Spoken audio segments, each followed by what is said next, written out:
शेतकऱ्यांचं सशक्तीकरण आणि स्वच्छ ऊर्जेकडे वाटचाल करणाऱ्या या तिन्ही गोष्टी ध्यानात ठेवून एका धाग्यात गुंफणाऱ्या व्यक्तिमत्वाला माननीय आमदार श्रीमंत रामराजे नाईक निंबाळकर, खासदार श्रीमंत छत्रपती उदयनराजे भोसले, नामदार श्रीमंत छत्रपती शिवेंद्रसिंहराजे भोसले, नामदार मकरंदजी पाटील, माजी आमदार बाळासाहेब पाटील आणि मान्यवर प्रदान करतील पुरस्कार। दूरदृष्टी असलेलं नेतृत्व जेव्हा विकासाचं स्वप्न पाहतं तेव्हा रस्तेच नाही तर देशाची प्रगती घडते।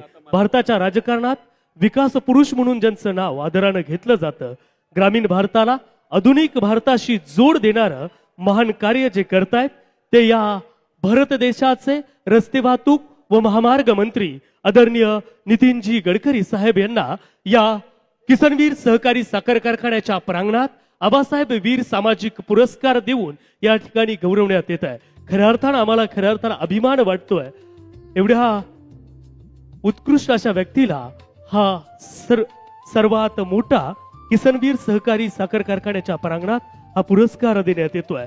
रस्ते, उद्योग, पर्यावरण आणि शेती यांचा समतोल साधत नव्या विकासाच्या मार्गावर नेणारं नेतृत्व आदरणीय नितीनजी गडकरी साहेब।